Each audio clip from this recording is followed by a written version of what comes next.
Lo scambio di saluti, Friuli Venezia Giulia ed Emilia Romagna, Friuli Venezia Giulia con i colori regionali giallo-blu, mentre l'Emilia Romagna, come detto, gioca con la maglia bianca e i calzoncini blu. Allunga per Cocolet conquista un buon pallone di forza, lo sradica dai piedi dei difensori, entriamo in area di rigore e c'è un cross deviato. È Kogoi che guadagna un calcio d'angolo e primo tiro dalla bandierina. Camarà prova a far avanzare il baricentro dell'Emilia Romagna, poi spara un destro dai 30 metri, ben piazzato Pizzignacco. Dai, caricarsene proprio Zamuner.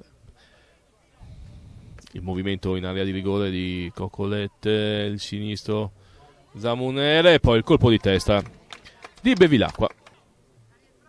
Sempre Zamuner con il sinistro, andrà direttamente in porta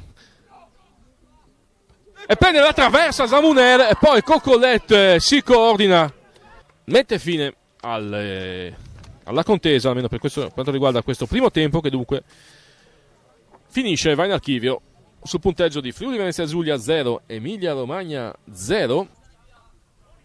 E questo è Camarà, che era evidentemente uscito dal campo. Si scatena il contropiede l'Emilia Romagna, ma è bravissimo Pizzignacco sul piedi di Camarà. Calcio di punizione.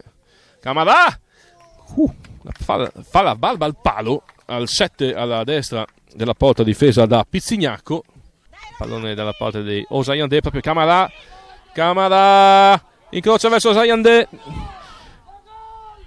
il dribbling e il tiro di sinistro. Pizzignacco sigilla la porta del Friuli Venezia Giulia. Attenzione, ma non è scaduto il tempo. Camarà, Osayandé nel finale calcio d'angolo. Resta in pressione l'Emilia con Ferrari.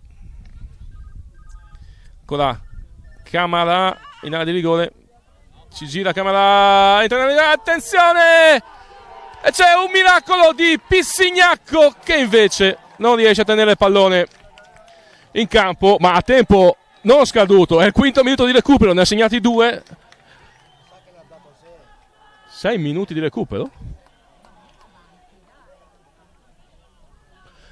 e la partita finisce qui sul fischio del signor Martino, che dunque sancisce la vittoria dell'Emilia Romagna nell'opening game, gara dei giovanissimi,